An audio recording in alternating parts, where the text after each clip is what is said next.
Hi, good day all. Namaskar.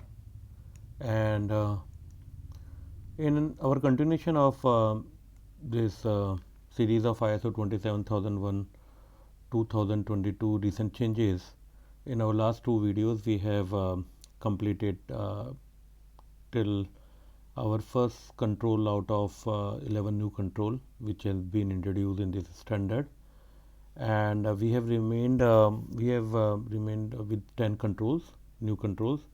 And to make this effective and the short video, I will cover two controls in each video, and then we'll have 5 more videos approximately. My name is Mukul Gupta. Let's get started. So today we are going to talk about the first control in our two control is, first one is A 5.23 information security for use of cloud services, right? And in this revised version of ISO 27001, this new control has been introduced, and I think you will all agree that it is very important control which is being introduced, the information security for use of cloud services, right?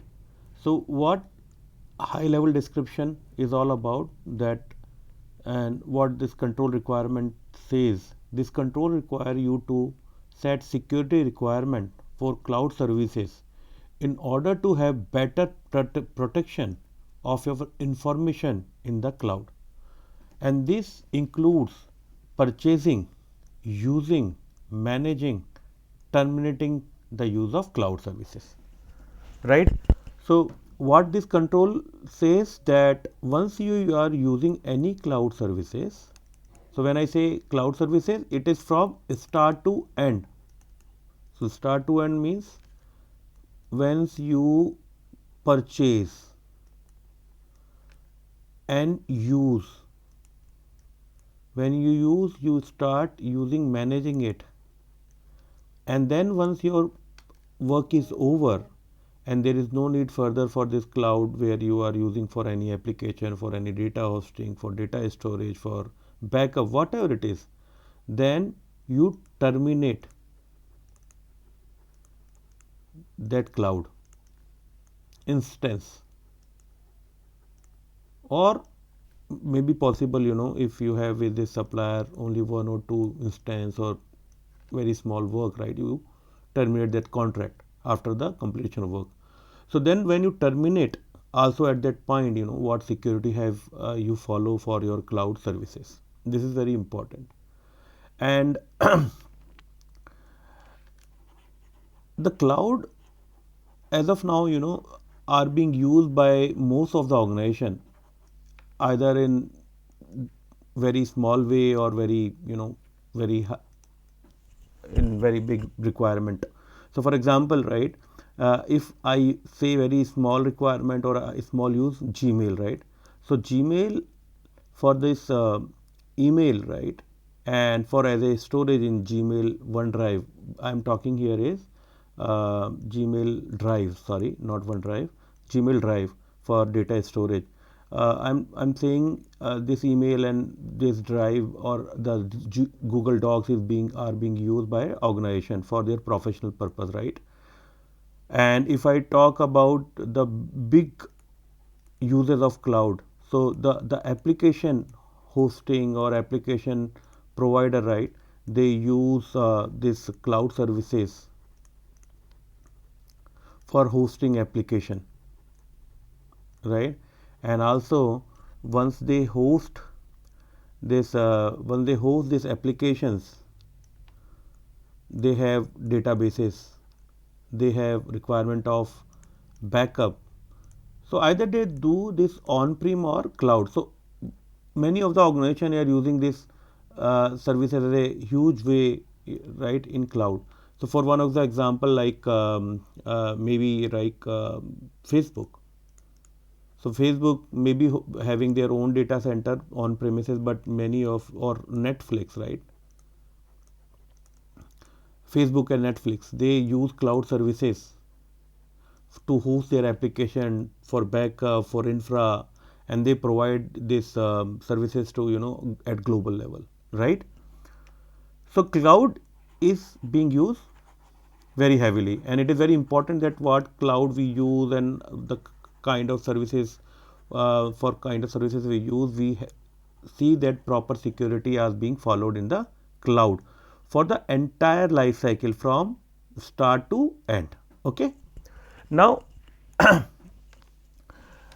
so it is very important to see the requirement related to cloud. Now, what is the technological impact, right? In most cases, the new technology will not be needed because the majority of cloud services already have security features. In some cases, you might need to upgrade your service to a more secure one, which in some rare cases you will find to change the cloud provider if it is does not have security feature for the most part. The only change required will be using existing cloud security feature in more thorough way, right? Now, what it says that what we say, in general, that most of the cloud services what are there as of now, they have very mature secure practices, right? As they are, as we have seen, right, in this the couple of years. So they have very good security. Either you talk about Gmail, right, in general, or for Office 365, right, or you talk about Salesforce. Salesforce is also, they have different services. If we see, software as a service or infrastructure as a service, CRM, whatever it is. Now, this cloud service itself as a application, right? As application, right? Uh, they have very good services available. So when I say services related to security, as of now we are focusing here, right? So for example, if I say Office 365, they have different plans, right? And in every plan, they have some security features available, right? So bundle 1, for example, in plan 1, in plan 2, bundle 2, right? So there are 2 points which are very important, that first we understand for our requirement, for our business context, what security requirement we have, and this security requirement what we have as per our context, as per our business, which plan and what security requirement we have, and in which plan it will meet, right? So that particular security services, first we have to have aware that how they work and what those are, so we can discuss with cloud service provider. Okay, and the second part is, if in the plan what we have as of now and it don't cover that particular security requirement, then we can see that which plan, which tier, right, which tier of this cloud services this Microsoft, for example, this Office 365 are offering this cloud services, right? So they have their very mature secure services, and they are offering services. So anyone, those who are interested as an organization, they can take their security services and then as per their different plan available, right?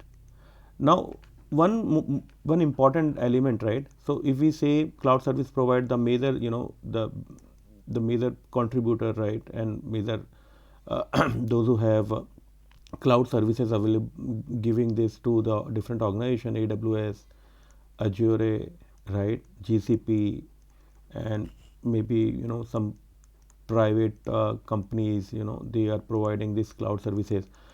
If you see this AWS, Azure, GCP, mainly they have very good mature security services available.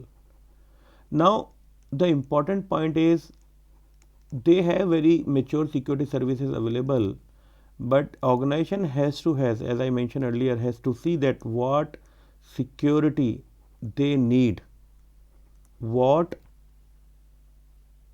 tier or what plan of this AWS security they are offering, and then how to implement. And in cloud, very important one definition, this is not deep down, but share responsibility. So organization has to understand for the particular cloud services what they are taking care, what they are taking as a service, what part they are responsible, organization responsibility, and what is cloud responsibility. And that very important that it is to be spelled out in their contract. So when I say contract, it is coming to again purchasing, right? And then how you are using SLAs and managing SLAs, service level agreement, right? So they how managing, and then when you are terminating, how you are taking care of securely disposing of this cloud services. Okay. Now coming to the processes and documentation part, this cloud, this control does not require mandatory documentation as of now, but what it says that you should set up a process to determine security requirement for cloud services and for determining the criteria for selecting a cloud service provider. Further, you should define a process for determining acceptable use of cloud and also the security requirement when cancelling the use of cloud services. So it is suggested that you should have a process where you say the purchasing requirement, right? The what when you do purchasing of cloud services, what are the security requirement need to be take care when you are using this managing, and when you start using, right? What kind of different service level agreement need to be fulfilled by and agreed upon with the cloud service provider. It should be spelled out as a part of process. And then what is the acceptable use of the cloud.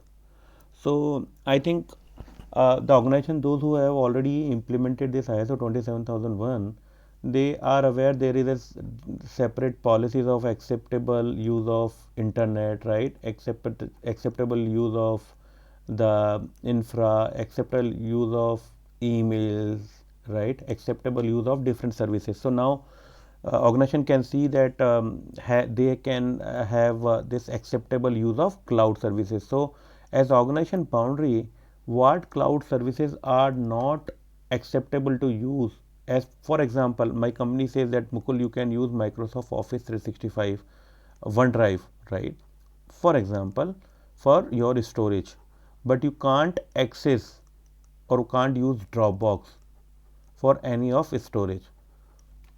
So this is one of the cloud, and for understanding purpose, right? So different criteria, different scenario can be there, which you can define in a process and acceptable use of cloud services. Also, once you terminate this cloud services, that so then what are the security requirement as per the organization context need to be taken care. Okay. Now coming to this training part, it is very important that people, those who are using this cloud services, and cloud services is very easy to use, very easy to enable. So but our admins, cloud administrator, cloud admins, and the employee should be aware the security risk of cloud services, and also organization should train them how to use the security features in cloud, security features in cloud, right? So it is very important. Now as we discuss this process part, I think what you can do, you can maybe this companies what they can do, that supplier processes, right? Okay. So they can introduce this supplier processes of this security policy of supplier, the specific part related to cloud. So what security need to be follow, what documentation, what this do checks need to be taken care when they are taking the cloud services from supplier. So this specific element can be part of the existing supplier security policy. Okay. And if large companies are there and they have very complex environment, very complex, and as per the organization context, right, the volume of the cloud services, they can have all set together separate process. Okay. Okay. So I think we have now fair understanding of this control, and if I think we have covered most of the part. Now move to the second control. Now second control talk about if 5.30 ICT. This is called Information Communication and Technology Systems Readiness of Business Continuity. Okay. Now let's talk about what this control is all about, what the description says. Now what it says is this control requires your information and communication technology to be ready for potential disruption so that required information and assets are available when needed. This includes readiness, planning, implementation, maintenance and testing. So first, this control is information communication and technology system. Now first we have to see that what are the critical ICT system we have in place as per organization context, and then this critical of information we can identify through business impact analysis. Okay. Those companies, those organizations, those who have already some system in place for the business continuity or implemented ISO 27001, or they have this ISO, this 22301 certification for business continuity, they understand this BIA. But if you are doing this first time, so this is one of the techniques through which we identify this critical systems in place in our organization, which is needed attention, and it is very critical when any disruption or any adverse event happen in organization, like flooding, like earthquake,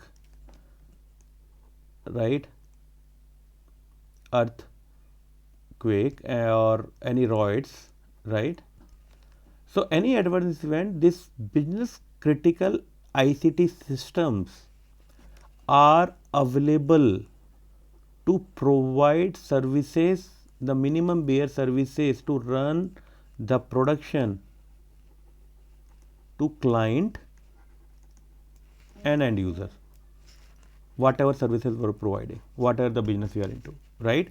And this includes, very important, that we have some planning around readiness, right. So we have to have planning. So I think everybody agree that without planning, we can't predict that, if something goes wrong. So we should have planning in place, that how to we can have recovery in place, and then we can have system to continue to operate and provide the intended service, the minimum bare requirement, or services what we have committed to our client. Okay. And then once we have planning, that how you are going to implement those requirement, and then once you implement, you have to regular maintenance need to be done. And then very important element, you have planning, you have done implementation, and you are doing maintenance, right. So maintenance, so then whenever it is needed, those are available. But one of the important element is testing, regular testing, right. So you have testing in place on a regular interval based on the test cases and different test scenario, that if this happen, are my this business continuity plan and whatever implementation I am having in place, are those going to work, and in different scenario, how we are ready to defend, or to face this adverse event, and are we are properly tested or ready. Okay. So this is all about this description, right, what this control at high level communicate, right. Now at coming to the technological requirement or front, right, what technology changes any organization has to do to meet this requirement in new control. If you did not invest in solutions that enable resilience and redundancy, right, this is very important, of your systems, you might need to introduce such technology. This might range from data backup to redundant communication links. This solution need to be planned based on your risk assessment and how quickly you need your data on your system to be recovered, right? So let's understand this in a little bit more, right? So what it says, you have to invest in technology. If you don't have any, let understand this way, okay? So let your business, you have to have understand that what critical systems are there and how soon and how much data, you know you need to restore, and you need your system to be up in adverse condition, right? Okay, so for example, you say okay, 24 hours is fine, it is 2 days, it is fine, for example, Netflix and Facebook, this is too much, or banking sector, this is too much. So they say okay, I need it in next this 1 hour or 2 hours up, right?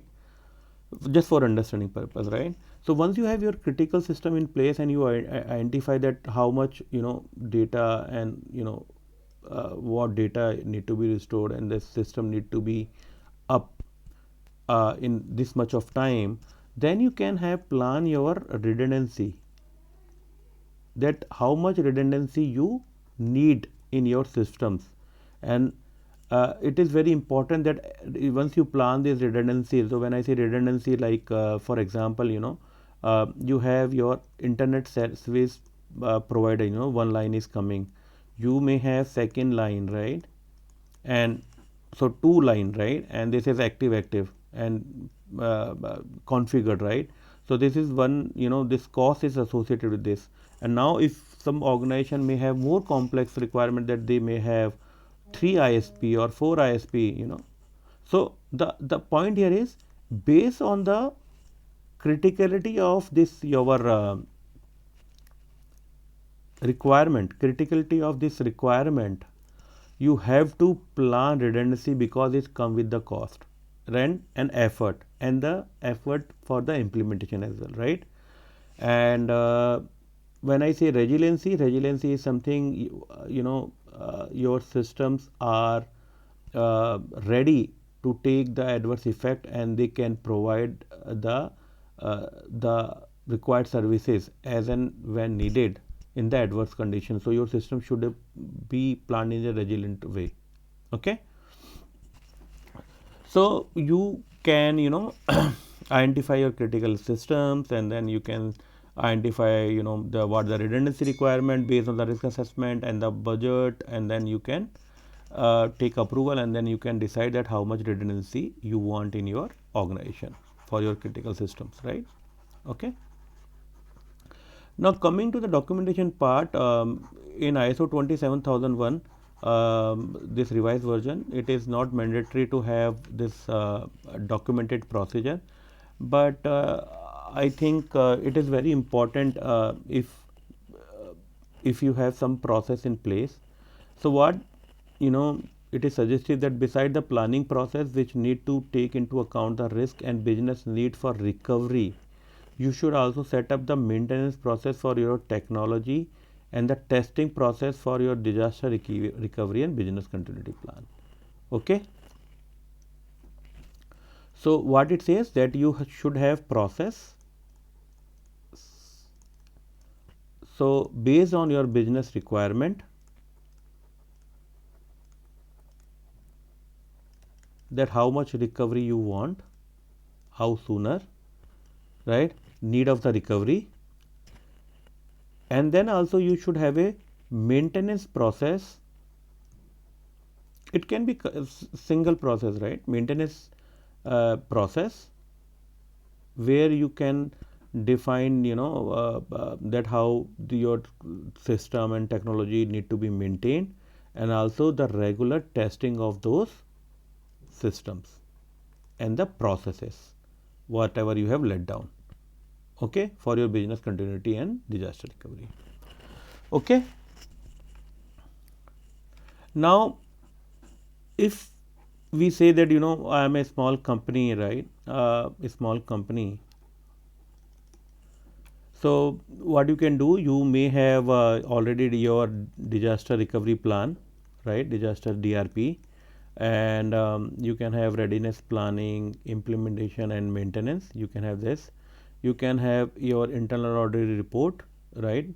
IR, internal audit report, IAR, right? So for to check the readiness of and verification of testing process of this business continuity and disaster recovery plan, right? And if you are a big organization, right, and you have complex requirement and a business need, right, and so you can also go for a dedicated standard, that is ISO 22301.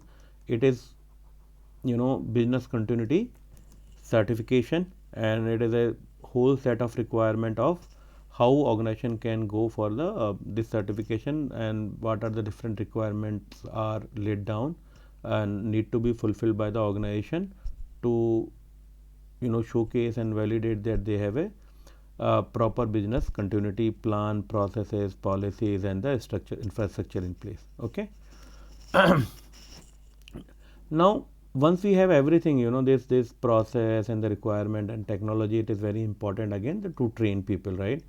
So people should be trained on the different processes what we have laid down, right, of business continuity or disaster recovery. Also, they should be trained on their own systems, critical system what they are using, and then how to secure and how to what potential disruption this system can have, and what are the process in place, once this potential disturbance happen, then how their critical system need to respond, and what the specific task or responsibility these employees have. Okay.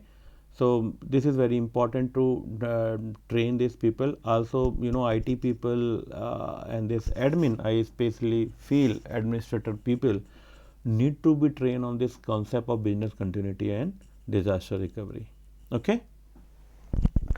So thank you very much, guys. I think we have completed today's two controls.